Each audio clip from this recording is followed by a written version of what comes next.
अरे मिश्रा, वो तेरी जोड़ी था आरती जोशी, मर्डर हो गया उसका।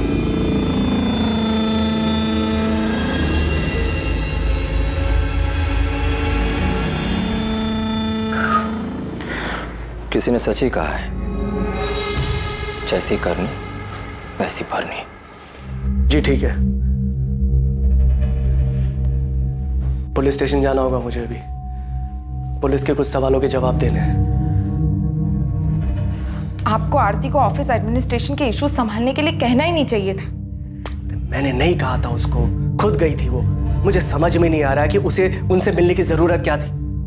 सीए के ऑफिस से लोग आए थे ना, मना कर देना चाहिए था यार। आपको ना उस गीता से पहले ही दूरी बना लेनी चाहिए थी। अरे पहले मुझे पुलिस को हैंडल करने दो, देखते हैं क्या सवाल पूछते हैं लोग। बिना मैं जब तक मोहन ठाकुर से बात करता हूँ, तुम आरती जोशी के पिछले 6 महीने के रिकॉर्ड्स निकलवाओ, जब से वो बेल पर जेल से बाहर आई थी। तो हमें वैभव की फैमिली को भी चेक करना चाहिए। उसकी माँ, बहन, जीजा, हो सकता है उनमें से किसी का इस मर्डर में हाथ हो। ठीक है, पता करो। और उस प्रेम मिश्रा के बारे में भी पता करो। Okay sir.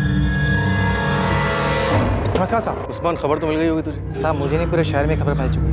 आपको कुछ पता चला कि कौन है वो लोग? नहीं, लेकिन कोचिंग क्लासेस के पियोन रान सेवक और एडमिन इंचार्ज चंद्र सक्सेना की मदद से हम उन दोनों का स्केच बनवा रहे हैं जिन्होंने आरती का मर्डर किया था। कहना मुश्किल है कि स्केच कितना सटीक बनता है, क्योंकि दोनों सीए फर्म के एम्प्लॉय बनकर आए थे, तो जाहिर है थोड़ा भेस बदल कर आए होंगे।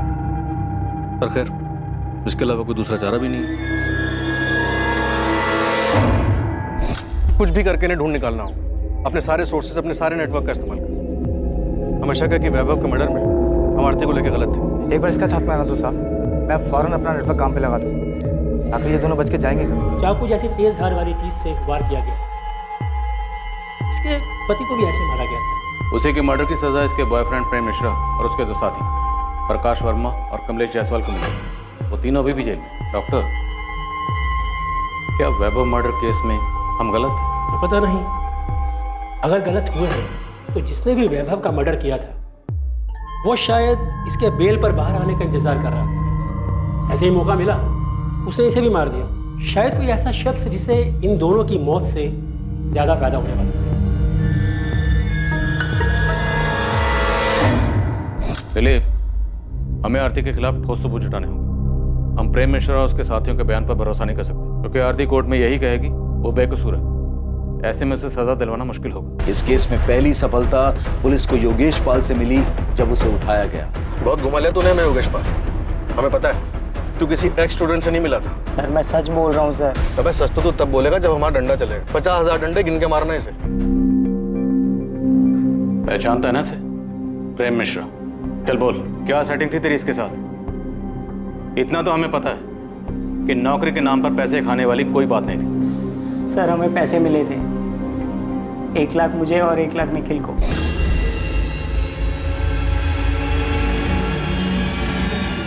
किसने दिए थे? प्रेम मिश्रा ने? हाँ सर।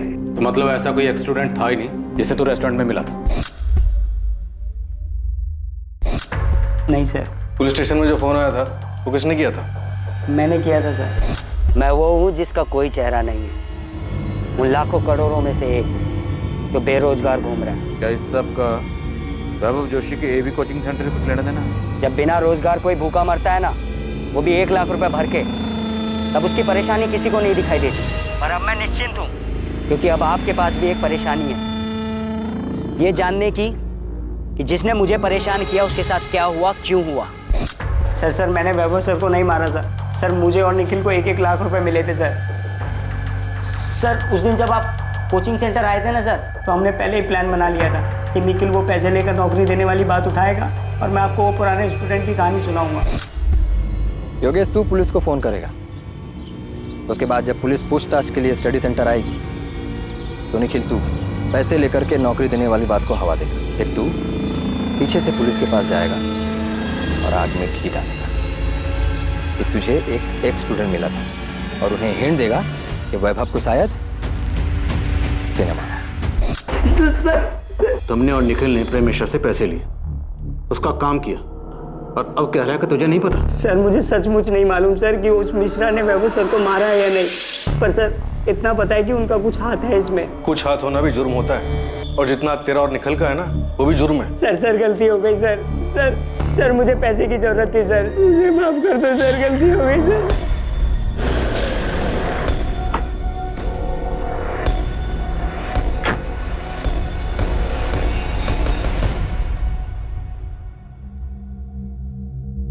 मिश्रा, जी योगेश पाल और निखिल कनौजिया हमारी कस्टडी में है। तुझे याद करके बहुत रो रहे हैं। चल। आरती, तुम्हें क्या लगा था कि हम कभी इस एंगल में जाएंगे ही नहीं, कि एक पत्नी अपने ही पति की किडनैपिंग और मर्डर की प्लानिंग कर सकती है? ये सब झूठ है। मैंने ऐसा कुछ नहीं किया। मैंने अपने आज तक के पुलिस के करियर में किसी भी मुजरिम को नहीं देखा कि अब एक बार में अपना जुर्म कबूल कर ले। सर, वैभव को मारने का प्लान आरती का था। ये झूठ बोल रहा है। सब खत्म हो चुका है, तुम भी सच मान लो। नहीं, ये सच नहीं है। इसने मारा है वैभव को और अब सारा झूठा इल्जाम मुझ पर लगा रहा है। मैंने कोई प्लान, मैंने किसी को नहीं मारा है। आप लोग सब लोग मिलकर मुझे फंसाने की कोशिश कर रहे हैं। हाँ, ये झूठी कहानी बना रहे हैं आप लोग। अरे इसने मारा होगा वैभव को अपने या किसी और फायदे के लिए। प्रेम मिश्रा ने अपना जुर्म कबूल किया और अपने दोनों साथियों के नाम बताए, जिसके आधार पर पुलिस ने प्रकाश वर्मा को अरेस्ट किया। वैभव के कत्ल और किडनैपिंग में प्रेम का दूसरा साथी कमलेश जायसवाल भी पुलिस की गिरफ्त में था।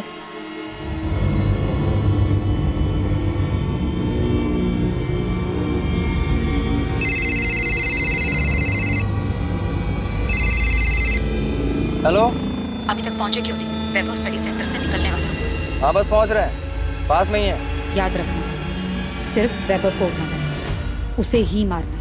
हमको अच्छे से पता है क्या करना है, तुम टेंशन मत लो, सब ठीक से हो जाएगा। झूठ बोल रहा है ये। हाँ, हमारा अफेयर चल रहा था। मैंने इसे उस रात कॉल भी किया था, लेकिन वो कॉल किसी किडनैपिंग या मर्डर प्लान के लिए नहीं था। सर, ये झूठ बोल रही है। ये सारा प्लान इसी का था। यही मेरे पीछे पड़ी थी कि वैभव को मार देते हैं। किडनैपिंग से लेके मर्डर का पूरा प्लान इसी ने बनाया था।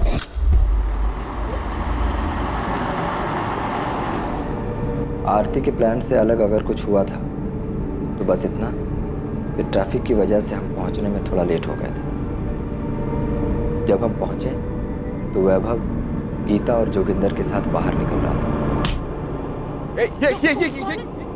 आरती के प्लान के मुताबिक हुआ ही था।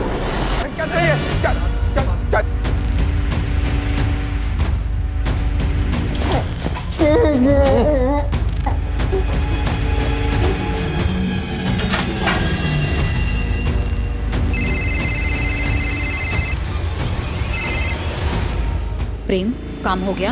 हाँ, हो गया। हम वैभव को लेकर के जा रहे हैं, तुम अपना नाटक शुरू कर दो। जैसा बोला है ना वही कर, कोई गलती मत कर देना।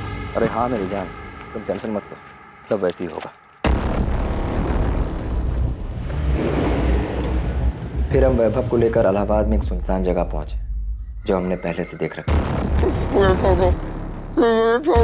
अरे आप इसकी बात सुनी क्यों रहे?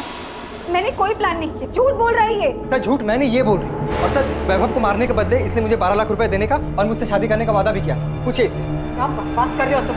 कौन आपके पति को मारकर उसका इल्जाम आप पर डालेगा? आरती जोशी, अब नाटक बहुत हो गया, बंद करो, अपना जुर्म कबूल करो। कोई नाटक नहीं कर। मैंने कोई प्लान नहीं किया। नहीं मारा है मैंने वैभव को। प्रेम मिश्रा ने झूठ बोलकर मुझे फंसाने के पैसे लिए हैं।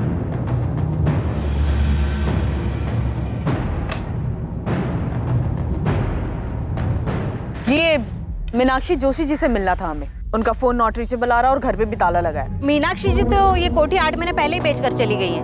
अब उनके बेटे के साथ जो हुआ उसके बाद तो वो काफी टूट चुकी थी। यहाँ से कहाँ गई है वो? सुना है शायद अब वो वृद्धाश्रम में रह रही है। अब बेचारी करती भी तो क्या, अब उनका देखभाल करने वाला भी तो कोई नहीं बचा। आप बता सकती हैं कौन से वृद्धाश्रम में है वो? नाम तो नहीं पता, पर 80 घाट के आसपास ही है कहीं। अब आप उनकी बेटी पार्वती से पूछिएगा, शायद उसे पता होगा। अगर अब भी अपनी माँ की परवाह करती होगी तो। और कितना करेंगे? जितना कर सकते थे किया। बाकी हमारी भी तो जिंदगी है, घर है, गृहस्थी है। अपना देखें या दूसरों का करते फिरे। देखिए, वैभव के जाने के दुख से माँ जी अभी तक उबर नहीं पाई हैं। सारा दिन उसके बारे में सोचकर, उसे याद करके परेशान होती रहती हैं। अब आप खुद बताइए, जो चला गया उसके लिए कब तक अफसोस करते रहेंगे? पार्वती, वो तुम्हारी माँ है। हाँ तो उन्हें भी तो समझना चाहिए ना। और वैसे भी वो हमेशा से वैभव भैया की माँ ज्यादा रही है। हमारी तो उन्हें सिर्फ मुसीबत में याद आती थी, लेकिन अब ना सब कुछ सही। वो वहां खुश है और हम यहाँ पर खुश हैं। हमें ना तो उनसे और ना ही उनकी मुजरिम बहू आरती से कोई लेना देना है। अब लेना देना होगा भी नहीं, क्योंकि आरती का मर्डर हो गया। क्या? मर्डर कहाँ हुआ है? जेल में? उसकी कोचिंग क्लास में। आपको पता नहीं था वो बेल से बाहर आई हुई है? बेल पे बाहर आए या नरक में जाए, हमें कोई फर्क नहीं पड़ता। मेरे भाई को मार दिया, मेरी माँ को बेहाल करके छोड़ दिया, जिए या मरे बाहर में जाए, घर बेच दिया, सारा पैसा अपने पास रख लिया, मुझे एक फूटी कौड़ी तक नहीं दी। पार्वती, तुम्हारी माँ ने कोई शिकायत नहीं। हम आरती के मर्डर के सिलसिले में आए थे। हाँ तो यहाँ क्यों आई? जाइए उसके भाई मोहन घर जाइए, आप जाना है तो। मुझे पहले शक था उसने अपनी बहन के साथ मिलकर मारा है वैभव को, और अब ज्यादा लालच के चक्कर में आरती को ही मार दिया होगा। सर मैंने अपने सीए से फिर से बात की थी, उसने मुझे बताया कि जीएसटी फाइल करने में कभी कोई प्रॉब्लम थी ही नहीं। मोहन, अब आरती तो रही और उसका और वैभव का कोई बच्चा भी नहीं, तो कोचिंग क्लास अब किसकी हुई? सर मैं समझ रहा हूँ आप क्या कहना चाहते हैं, मगर आपको एक बात बता दूं कि जब आरती जेल में थी उसे बाहर निकालने के लिए मैंने अपना दिन रात एक कर दिया था सर। हाँ पता है, 11 लाख का बॉन्ड साइन किया था आरती के। सर सिर्फ उतना ही नहीं, बेल पर बाहर निकलने के बाद आरती हमारे साथ ही रही थी, उसके पास जाने के लिए कोई जगह नहीं थी। जाहिर सी बात है वैभव की माँ तो उसे अपने साथ रखती नहीं, और हमने सुना है कि वैसे भी मीना। सही सुना तुम, उन्होंने अपना घर बेच दिया और अब वृद्धाश्रम में रहती। तो ऐसी हालत में मैंने ही उसे सहारा दिया था सर। वो अपनी जिंदगी एक नए सिरे से शुरू करना चाहती थी, मैंने पूरा सपोर्ट दिया उसे। तुम्हें पता उसकी जमानत कभी भी खत्म हो सकती थी। तो मैं दोबारा बेल करवाता। सर वैभव के साथ शादी के बाद वो वैसी बहुत भुगत चुकी थी। अब आरती के मर्डर के बाद तो उसकी जमानत का मामला भी खत्म हो गया। तो पता लगाइए ना किसने मारा है आरती को, कि आरती के मर्डर में इस प्रेम मिश्रा का हाथ हो, या फिर वैभव की फैमिली ने बदला लेने के लिए आरती का मर्डर करवाया है। तुम्हें लगता है कि वैभव जोशी का मर्डर आरती ने करवाया था? सर मुझे यकीन नहीं था, मैं बार बार आपसे कह रहा था कि आरती ऐसा नहीं कर सकती, और मैं क्या, आरती ने भी आपसे चीख चीख कर यही कहा था कि उसने अपने पति को नहीं मारा है। पहले आप ही लोगों ने कोर्ट में साबित किया कि आरती ने ही अपने पति को मारा है, फिर आप ही ने उसे सजा दिलवाई, और अब आप मुझसे पूछ रहे हैं कि आरती ने सही में अपने पति को मारा था। हम भी ये मानते हैं कि शायद उस केस में हमसे चूक हुई थी, कोई तो ऐसा एंगल था जिसकी तह तक हमें जाना चाहिए था। मोहन, मैंने कुछ लोगों को पड़ोसी से पूछताछ करते हुए देखा। सुषमा, आरती हमारे साथ में रहती, जाहिर सी बात है ये लोग पूछताछ करेंगे। मुझे बहुत डर लग रहा है। डर को अंदर रखो, चेहरे पे मत लेकर आना। वैसे ही इन लोगों को मुझ पे शक हो गया, मैं नहीं चाहता कि तुम्हारी वजह से कोई मुसीबत खड़ी। अभी वो पुलिस वाला मुझसे यही पूछ रहा था कि मुझे यकीन है कि आरती ने ही वैभव को मारा है। क्या? इसीलिए बोल रहा हूँ शांत रहो, हो सकता है ये लोग तुम्हें भी सवाल जवाब के लिए बुलाएंगे, मगर बिल्कुल आराम से शांति से जवाब दो, समझ आया? तुमने कहा था कि वैभव का मर्डर आरती का प्लान था, जिसका अब खुद का मर्डर हो चुका है, और तुम अभी सजा काट रहे हो। तुम्हें नहीं लगता अब तुम्हें सच बता देना चाहिए? सच मतलब पूरा सच। तुमने जानबूझ के आरती को वैभव मर्डर केस में फंसाया था? सजा होने के बाद आप ये सवाल पूछ रहे हैं? हाँ, क्योंकि आरती ने कभी नहीं माना कि उसने वैभव की किडनैपिंग या मर्डर प्लान की थी। उसने आखिर तक कोर्ट में भी यही कहा। मिसेज आरती जोशी, आप पर आपके पति वैभव जोशी को अगवा करने और उनका कत्ल करने और साजिश करने का इल्जाम है। आप ये इल्जाम कबूल करती हैं? सर मैंने कुछ नहीं किया है, मुझे फंसाया जा रहा है। मेरे पति की किडनैपिंग और मर्डर में मेरा कोई हाथ नहीं है। तुम्हारे कबूल करने के बाद भी आरती ने हमेशा हमारे सामने और कोर्ट में यही कहा कि वो बेकसूर थी। वो बहुत शातिर औरत थी, आखिर तक अपना गेम खेलती रही। वो चाहती थी कि सारा इल्जाम मैं अपने सर ले लूं। शातिर वो थी या तुम? प्रेम चाहे जो कहे, आप लोग चाहे जो माने, लेकिन मैं जानती हूँ कि मैं निर्दोष हूँ। मैंने मेरे पति को नहीं मारा। जिस रात वैभव किडनैप हुआ, आपके और प्रेम मिश्रा के बीच में क्या क्या बातें हुई हम जानते हैं। और सिर्फ वही नहीं, मर्डर के बाद तुम दोनों के बीच में क्या बातें हुई थी ये भी जानते हैं। तुमको सबूत चाहिए? सबूत नहीं, बस कंफर्म कर रही हूँ कि काम हुआ या नहीं। तुमने उसे ठिकाने लगा दिया ना? हाँ लगा दिया है। पक्का? कहीं ये काम तुमने किसी और पर तो नहीं छोड़ दिया? नहीं, मैंने खुद किया है। तुमको हम पे भरोसा नहीं है क्या? यकीन करो, हमने काम पूरा कर दिया है। यही वो नंबर है ना जो आप लोगों ने प्रेम मिश्रा के नाम पर लिया था? इसी नंबर पर आपने प्रेम मिश्रा के साथ मिलकर वैभव को मारने की प्लानिंग की थी, है ना? सिर्फ कॉल रिकॉर्ड्स ही नहीं, हमारे पास तुम दोनों के फोन लोकेशन भी है जहां जहां पे तुम दोनों साथ में। सर मैं पहले भी बता चुकी हूँ, वैभव से बदला लेने के लिए मैंने ये अफेयर शुरू किया था, क्योंकि वैभव हर दूसरी औरत पर लट्टू हो जाते थे। हमारी शादी को मजाक बना के रखा था उन्होंने अफेयर किया तो मैंने भी अफेयर कर लिया।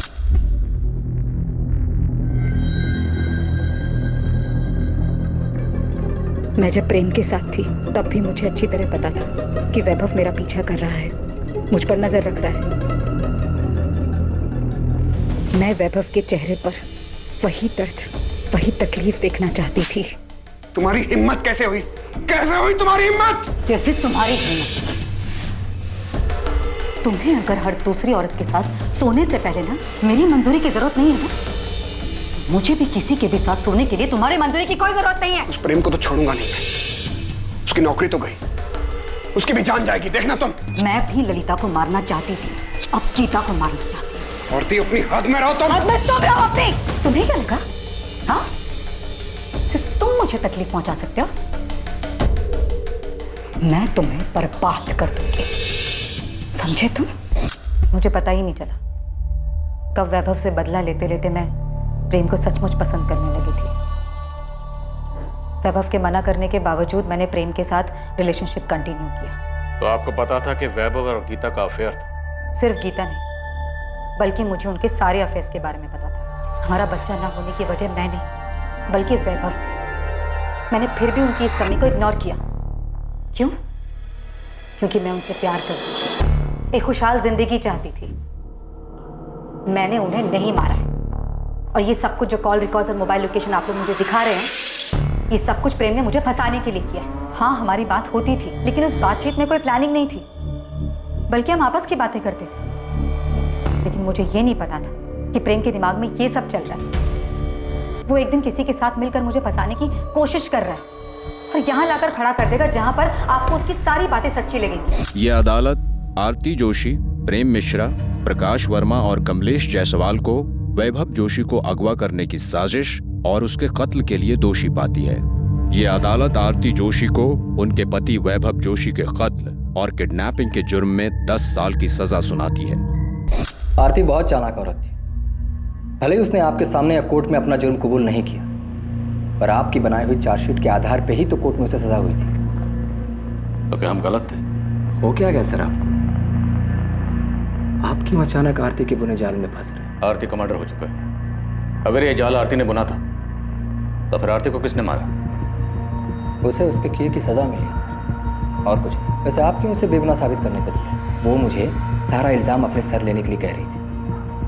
जब हमें यहाँ से निकाला गया अपने वकील से मिलने के लिए, तब आरती मुझसे मिली थी। प्रेम, मेरे पास टाइम बहुत कम है, प्लीज मेरी बात सुनो। कितनी कमीनी निकली तुम।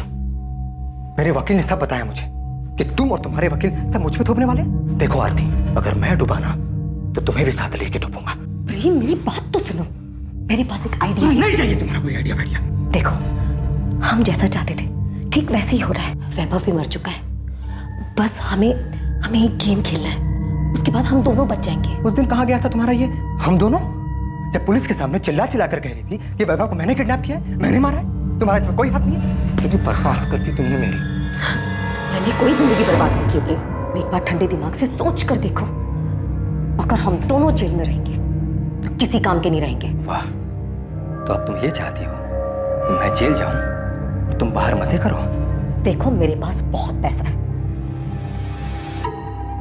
अगर तुम कोर्ट में ये गवाही देते हो सबके सामने कि तुम्हें नौकरी से निकाल देने पर गुस्से में आकर तुमने ये सब कुछ किया है और इस जंजाल से मुझे आकर बाहर निकाल, ये जंजाल तुम्हारा फैलाया हुआ है। प्रेम, एक बार सोच कर देखो, हम अपनी जिंदगी नए सिरे से शुरू कर सकते हैं। इनकम की टेंशन नहीं है। वैभव की क्लास अब मेरी है। तुमने रिलेशनशिप के लिए इतना कुछ किया, अब मेरी छोटी सी बात भी नहीं मानोगे? नहीं, कभी नहीं। अगर मैं जेल गया तो तुम भी बाहर नहीं घूम सकती। और हाँ, एक मर्डर करने के लिए जो सजा मिलती है ना, दूसरे के लिए भी वही सजा मिलेगी। क्योंकि तुमने मेरे साथ जो किया है, उसके बाद अगर मैं तुम्हारा खून भी कर दूं तो मुझे कोई दुख नहीं होगा। मैं कभी सोच भी नहीं सकता था कि तुम इतनी कमीनी निकलोगे। आरती बहुत पहुंची हुई चीज थी। उसने अपने पति का मर्डर प्लान किया और मुझे भी उसका हिस्सा बना लिया, और मैं बेवकूफ उसके जाल में फंस भी गया। तुम्हारी बेल तो पहले भी ना होती, अब आरती के मर्डर के बाद तो और नहीं होगी, इसलिए कहानियां बनाना बंद कर। अब आपको मेरा सच भी कहानी लग रहा है? तो ठीक है, अब आपको मुझसे कुछ नहीं मिलने वाला। और हाँ, अगर आपको लगता है कि मैं यहाँ जेल में बैठ करके वहां आरती का मर्डर करवा दिया, तो यही सही, क्योंकि अब मुझे कोई फर्क नहीं पड़ता है। बल्कि मुझे तो इस बात की खुशी है कि वो कमीनी मर गई। अब इतना बताया तो ये भी बता दो कि तुमने वैभव जोशी को मारा और आरती को फंसाया।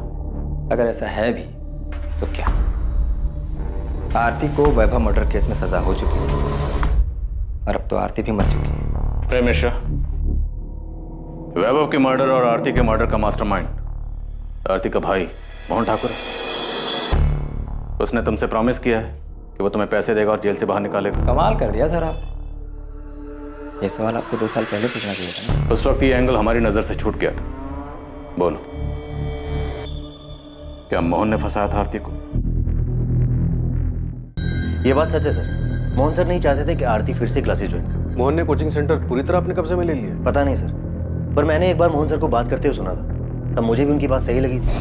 तुम्हें समझ में नहीं आ रहा है कि हमारे इंस्टीट्यूट के लिए कितना बुरा है ये। भले तुम बेल पर बाहर हो, मगर दुनिया ये नहीं बोलेगी कि तुम्हें कन्विक्टेड मुजरिम हो।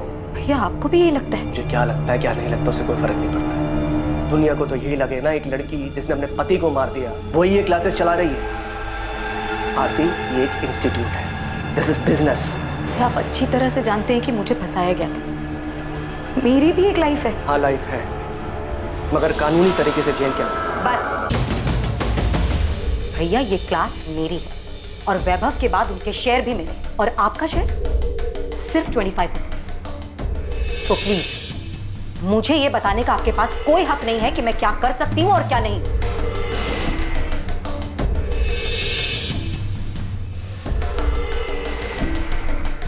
ये बात भी सच है सर। क्या आरती मोहन सर की जिम्मेदारी बन गई? वैभव के मर्डर में आरती के अरेस्ट होने के बाद जब कोचिंग सेंटर मोहन ने संभाला, तब क्या कभी उसकी किसी हरकत से ऐसा लगा कि वैभव के मर्डर में उसका भी हाथ हो सकता है? सर मुझे तो कभी उनके बिहेवियर से ऐसा कुछ लगा नहीं, पर हाँ क्लासेस में बातें होने लग गई थी कि वैभव सर मर चुके हैं, आरती जेल में है, और ये सब कुछ अब मोहन सर का ही। साहब, ये दोनों जिन्होंने आरती को मारा है वाराणसी के तो नहीं, क्योंकि मेरी टीम ने पूरा शहर छान मारा लेकिन कहीं दिखे नहीं। मेरी टीम अभी काम पे लगी है, हो सकता है आसपास की। साहब मुझे ऐसा लगता है कि आपको आरती के भाई मोहन ठाकुर पे फोकस करना चाहिए। ना तो हमें वैभव जोशी के कॉल रिकॉर्ड से कुछ मिला और ना ही मोहन ठाकुर। आरती के कॉल रिकॉर्ड से भी ऐसा कुछ नहीं मिला जिससे हमें कोई लीड मिल सके। साहब आरती के बिल के पीछे मोहन ठाकुर की साजिश है, इसका तो कोई प्रूफ नहीं है, लेकिन हाँ उसके पड़ोसी से बात की तो पता चला कि मोहन और उसकी बीवी आरती के साथ में रहने से खुश नहीं थे, तो क्लासेस के लालच में उनको मजबूरी में अपने साथ में रख रहे थे। आपने जब आरती को अरेस्ट किया वो टाइम हमारे लिए बहुत अच्छा नहीं था।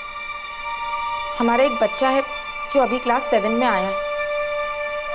आप खुद ही बोली, हर जगह आरती की खबर छप रही थी, तो बच्चे पर क्या असर हुआ होगा? तो अगर आरती के अरेस्ट होने से आपको इतनी परेशानी हुई, तो जब आरती जमानत पर बाहर आई तब तो आपको और भी दिक्कत हुई होगी। आप जैसा समझे सर, लेकिन आरती जैसी जिद्दी लड़की मैंने आज तक नहीं देखी। घर पर रहने तक तो ठीक था, लेकिन वो क्लासेस में प्रॉब्लम क्रिएट करने लगी।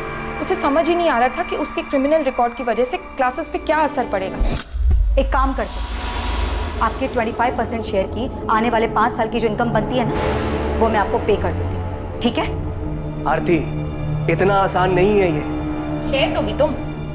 2 साल जब तुम पर तुम्हारे पति के मर्डर का केस चल रहा था ना, और फिर तुम्हें सजा हुई, तो यही थे जिन्होंने क्लासेस संभाली थी। ये बात बार बार बोलकर आप मुझे क्या जताना चाहती हैं? आप दोनों ने मिलकर बहुत बड़ा महान काम किया है मुझ पर। वो क्लासेस मैं और मेरे पति मिलकर चला रहे थे। वही पति जिसका तूने खून कर दी। एक नंबर का घटिया और एहसान फरामोश इंसान था वो।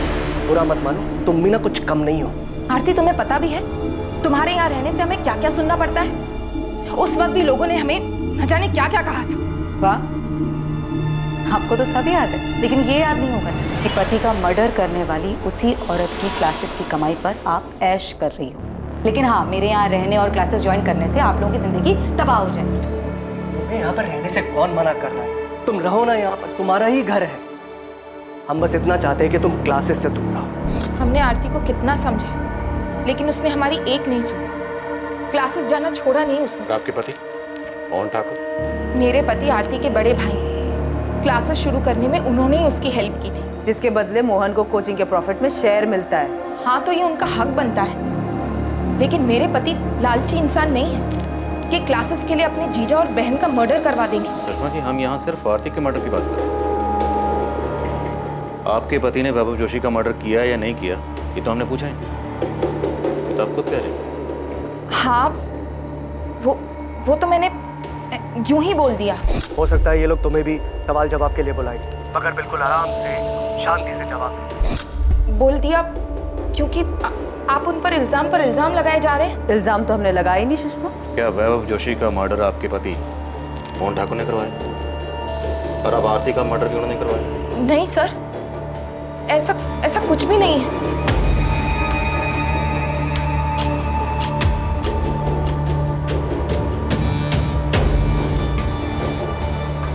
मोहन और सुषमा ठाकुर पर नजर रखो। इस बार शायद हम सही दिशा में। अगर इन लोगों ने कुछ किया, कोई ना कोई गलती जरूर करे, तो भी उठा लेंगे।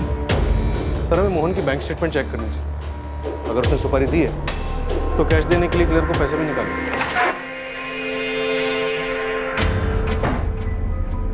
कैसा रहा? सब ठीक था ना? नहीं, मैं डर गई थी। पता नहीं कि क्या बोल दिया मैंने। क्या बोल दिया? मैंने घबराहट में बोल दिया कि तुमने ना वैभव को मारा है ना आरती को। अरे सुषमा, मैंने तुम्हें सब कुछ तो समझा के भेजा था। हे यार। मोहन ठाकुर और सुषमा ठाकुर अब आरती मर्डर केस के अहम संदिग्ध थे। वैभव मर्डर केस में भी मोहन के अहम संदिग्ध होने का अंदेशा था।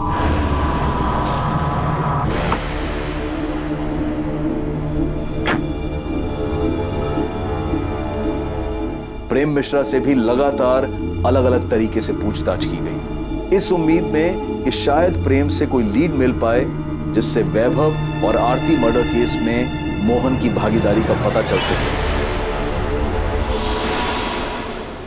सर मोहन ठाकुर के पर्सनल अकाउंट से या एवी सेंटर के बैंक अकाउंट से पिछले 3 महीने में कोई भी बड़ी रकम नहीं निकली। पेमेंट की नहीं गई होगी, करने वाला होगा। सर सुपारी किलर इतने दिनों तक पैसों का इंतजार नहीं करता, कुछ ना कुछ एडवांस तो दिया होगा। पुलिस मकसद और दिशा खोजने की कोशिश कर रही थी, तभी उनके पास एक फोन आया जो आरती मर्डर केस में उन्हें एक क्लू देने वाला था। हेलो, आपको कभी पता नहीं चलेगा कि आरती जोशी की सुपारी किसने दी थी। जानता हूं। तो ये बता के तूने फोन क्यों किया? ये कंफर्म करने के लिए कि हमें कुछ पता चला है या नहीं चला? ये बताने के लिए कि तुम लोग कातिल के बहुत करीब होकर भी बहुत दूर हो, उस तक इतनी आसानी से नहीं पहुंच पाओगे जैसे वैभव जोशी मर्डर केस में नहीं पहुंच पाए थे। अच्छा लगा सुनकर कि तुझे सब कुछ अच्छी तरह से पता है, लेकिन फोन करने की जहमत क्यों की? क्योंकि मैं चाहता हूं कि इस बार तुम लोग किलर तक जल्दी पहुंच जाओ। बता हमें क्या करना चाहिए? कोई क्लू दे। सिर्फ क्लू नहीं, मैं तुम्हें मर्डर करने वाले का नाम दे रहा हूं, प्रेम मिश्रा।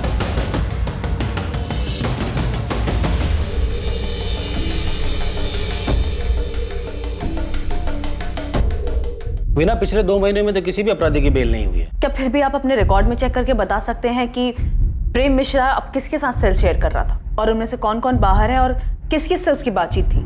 तो शायद हमें थोड़ी हेल्प हो जाएगी। और मुझे लगता नहीं है कि प्रेम मिश्रा ने कुछ किया होगा। तुम्हें तो पता ही है कि ये स्टेट शीटर्स बिना अपने फायदे के कोई भी काम नहीं करते। और भला यहाँ जेल में बैठकर प्रेम मिश्रा क्या दे सकता है उन्हें? सर फोन इलाहाबाद के पीसीओ से किया गया था, लेकिन पीसीओ वाले को याद नहीं है कि फोन किसने किया था। इस तरह अचानक से फोन आना, प्रेम मिश्रा का नाम लेना, वैभव जोशी मर्डर केस की याद दिला रहा। याद है वो नौकरी के नाम पर झांसा देने वाले रैकेट की इन्फॉर्मेशन के लिए फोन आया था जो योगेश पाल ने हमें गुमराह करने के लिए किया था? सर एक कॉल भी वैसे ही लग रहा है जैसे वैभव जोशी मर्डर के टाइम पर आरती से गुमराह करने के लिए हमें किया गया था, लेकिन इस बार शायद मोहन ठाकुर से डाइवर्ट करने के लिए किया गया। नहीं सर, मोहन ठाकुर नहीं लग रहा। सर वैभव जोशी के टाइम पर आरती हमारी प्राइम सस्पेक्ट नहीं थी और उस वक्त हमें गुमराह करने का मकसद था कि हमारा ध्यान अपने प्राइम सस्पेक्ट से आरती की तरफ न जाए। और शायद इस बार भी कातिल हमारी प्राइम सस्पेक्ट लिस्ट में नहीं है। लेकिन वो कौन है जो अभी तक हमारी सस्पेक्ट लिस्ट में नहीं है? गीता? कहीं वो गीता तो नहीं जिससे कॉलर हमारा ध्यान हटाना चाहता है?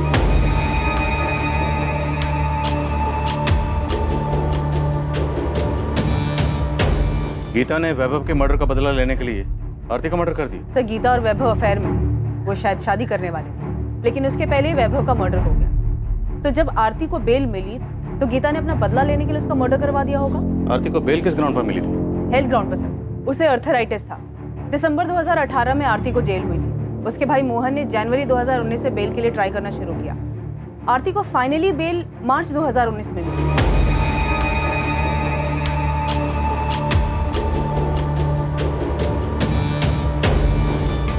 क्या हुआ? पुलिस ने उस बारे में कुछ पूछा? नहीं, पुलिस को उसके बारे में कुछ नहीं पता। अगर बाद में पता चला तो? अब अगर पूछेंगे सब बता दूंगा। वीना, ये वैभव की माँ मीनाक्षी जी ने अपना घर कब बेचा था? मीनाक्षी जी तो ये कोठी 8 महीने पहले ही बेचकर चली गई है। तो मीनाक्षी जी की पड़ोसन ने कहा था 8 महीने पहले। 8 महीने मतलब जनवरी 2019 में। Yes sir. सर आपको मीनाक्षी जी के घर बेचने और आरती के मर्डर में कनेक्शन नजर आ रहा है? कहाँ ये मीनाक्षी जी आजकल? वृद्ध आश्रम, मैं उनसे मिलने गई थी। मीनाक्षी जी, ये पहचाना आपने मुझे? मैं पिछली बार आपसे मिली थी जब वैभव का मर्डर हुआ। आपकी बहू आरती का मर्डर हो गया। मैं आज तक समझ नहीं पाई, जब आपस में बन नहीं रही थी, एक दूसरे की कोई बात मंजूर नहीं थी, तो अलग हो जाते। मारने का क्या मतलब था? उनको देख के लगा कि उनकी जीने की इच्छा ही खत्म हो गई। क्या आपको उनको पे शक हो रहा है? देखो, कंफर्म नहीं है, इत्तेफाक भी हो सकता है। आरती को सजा हुई दिसंबर में। जनवरी को आरती के भाई ने उसकी बेल के लिए अप्लाई की और जनवरी में ही मीनाक्षी जी ने अपना मकान बेचा और वृद्धाश्रम में शिफ्ट हो गए। मकान बेचा था तो उसके पैसे मिले होंगे। वीना, मीनाक्षी जी का बैंक अकाउंट चेक करो। Sure sir.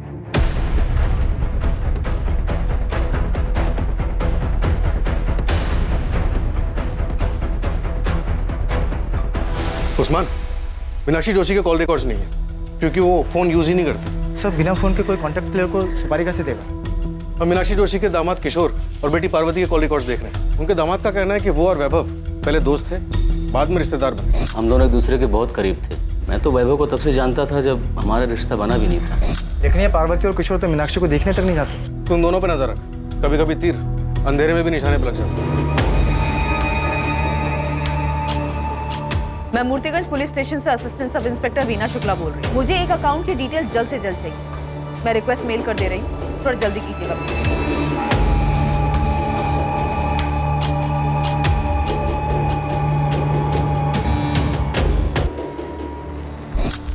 भैया,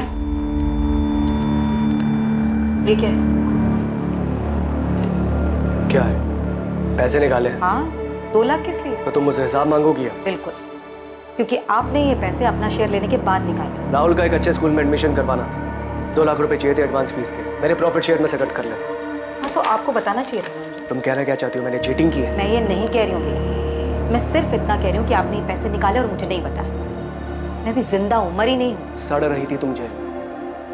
मैंने दिन रात एक कर पैसा खर्च करके तुम्हें जेल से बाहर निकाला और तुम मुझ पर, अपने बड़े भाई पर चढ़ रही हो। तुम ये बात घर पर आकर भी कर सकती थी ना, वहाँ क्लासरूम में करने की क्या जरूरत थी? और अगर तुम भूल गई हो तो मैं याद दिला दूँ कि तुम्हारे भैया ने भी क्लास में पैसे लगाए। भाभी, वैसे भी ना भैया का बिजनेस ठप पड़ा हो, तो ये सारे खर्चे जो चल रहे हैं ना, वो क्लासेस के पैसों से ही चल रहे हैं। तो ज्यादा एहसान जताने की जरूरत नहीं है मुझ पर। हाँ भैया, वैसे एक बात और, दोबारा आप कोई भी ट्रांजैक्शन करेंगे तो मुझसे पूछ कर ही कीजिएगा। फिर चाहे मैं जेल में ही क्यों, आप बिजनेस में शेयर होल्डर, मालिक नहीं।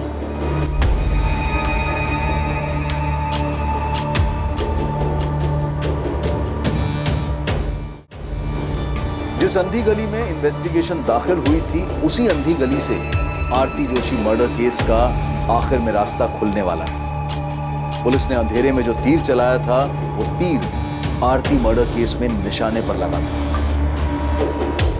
लेकिन इस सफलता से पहले एक उससे भी बड़ी सफलता इस केस में सामने आने वाली है। आसमान बोल, पार्वती और किशोर का कुछ पता चला? सर वहाँ कुछ मिले या ना मिले, या तो पंटर मिले। ये वसीम बेग और बिलाल कुरैशी। कौन है ये दोनों? मैडम ने आप लोगों को बुलाया है।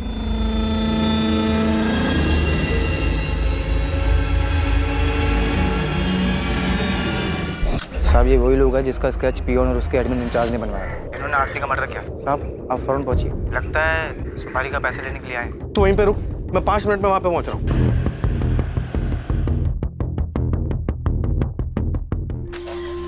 सर, आपका शक सही था। काफी घुमाकर प्लानिंग की गई। मीनाक्षी जोशी के अकाउंट से पैसे दिए गए? नहीं सर, लेकिन घर बेचने के बाद की कहानी कुछ और है, जो हमसे छुपाई गई। हमसे चूक हो गई सर। हमने सिर्फ मोहन का अकाउंट चेक किया, लेकिन घर बेचने के बाद मीनाक्षी जी को 55 लाख रुपए मिले, जिसमें से 40 लाख रुपए उन्होंने पार्वती के अकाउंट में ट्रांसफर किए। ये किशोर और पार्वती तो कुछ और ही कहानी सुना के गए थे। उन्होंने तो कहा था कि मीनाक्षी जी ने घर बेचने के बाद उन्हें कुछ नहीं दिया। हमसे झूठ बोल रहे थे वो दोनों। घर बेच दिया, सारा पैसा अपने पास रख लिया, मुझे एक फूटी कौड़ी तक नहीं दी। पार्वती और किशोर कुछ ज्यादा ही ओवर एक्टिंग कर गए। सर उनको तबीयत से तोड़ते सारी एक्टिंग निकल जाएगी। Sir 102 number.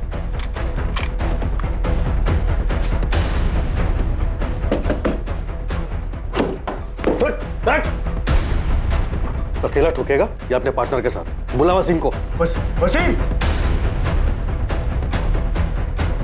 चलिए माँ जी। पार्वती और किशोर आपका पुलिस स्टेशन में इंतजार कर रहे हैं। बैलेंस पैसे लेने आए थे सर। तुम दोनों में से मुझे फोन किसने किया था? मैंने किया था सर, वो भी हमारे प्लान का हिस्सा था। एडवांस कितना मिला था? 4 लाख। और बैलेंस कितना था? 6 लाख सर। आज की तारीख फिक्स हुई थी बैलेंस लेने के लिए। ये 4 लाख है, बाकी 6 काम होने के बाद कल काम हो जाएगा। अच्छा, उसके सीए का नाम सुरेश पुजारी है। एक बार में याद हो गया था भाई। उसके जीएसटी का भी पता करके आए। तुम टेंशन मत लो, कल काम हो जाएगा।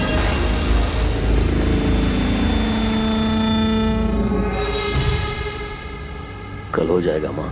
कह दिया उसे कि उसे भी उतना ही दर्द होना चाहिए जितना मेरे बेटे को हुआ था। उसे दर्द होगा, वैभव से ज्यादा दर्द होगा उसे। आरती को मारने की प्लानिंग आपने जनवरी में शुरू कर दी थी। मैं पहले ही मारना चाहती थी, लेकिन जनवरी में पक्का कर लिया था। आज फिर कोर्ट में उसकी बेल की सुनवाई है माँ। बस उसे बेल जल्दी मिल जाए। देखिए, लगता तो इस बार जल्दी मिल जाएगी। आप यहाँ क्या कर रही हैं? आप क्या चाहती हैं आप? तुम तो शुरू से ही कहती रही कि तुमने वैभव को नहीं मारा। बस मैं ये जानना चाहती हूँ, सच क्या है? माँ, मुझे आपसे कुछ नहीं चाहिए। मैं आपके पास नहीं आऊंगी।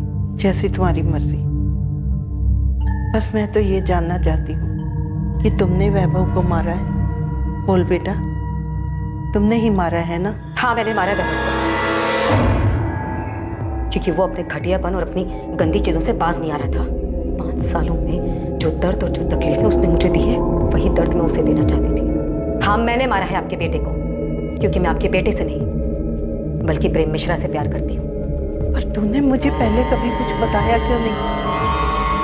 मैं अपने बेटे से बात करती, वो तेरे रास्ते से हट जाता और तू अपनी जिंदगी जी लेती। मैं उसे छोड़ना नहीं चाहती थी, मारना चाहती थी। मैं ये घर बेच दूंगी और वृद्धाश्रम चली जाऊंगी, और वहां पे तुम दोनों में से कोई भी मुझे मिलने नहीं आएगा। और इस तरह किसी को मुझ पे भी शक नहीं होगा और तुम लोगों पे भी नहीं होगा।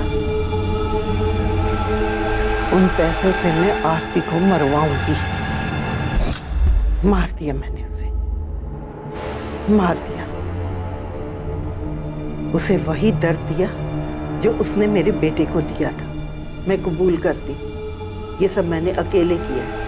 इसमें मेरी बेटी और दामाद का कोई लेना देना नहीं। मीनाक्षी जी, कानून किसी की मर्जी या खुशी के लिए काम नहीं करता। आरती के मर्डर के लिए दोनों को भी सजा हो। देखिए, मैंने जो कुछ भी किया, मुझे इस बात का कोई अफसोस नहीं। मैं अपना जुर्म कबूल करता हूँ। मुझे भी कोई अफसोस नहीं। अपने बेटे की मौत का बदला लेके खुश हैं आप? हाँ, मुझे बदला लेना था। उसने मेरे बेटे को मारा, मैंने उसकी जिंदगी खत्म कर दी। मीनाक्षी जी, आपने सिर्फ आरती की जिंदगी खत्म नहीं की, बल्कि अपनी बेटी और दामाद की जिंदगी भी खत्म कर दी। मोहन और सुषमा को डर था कि बेटे के एडमिशन के लिए निकाले गए 2 लाख रुपए कहीं उन्हें बेवजह आरती मर्डर केस में ना फंसा दे। प्रेम मिश्रा और उसके दोनों साथी वैभव मर्डर केस में जेल में सजा काट रहे हैं।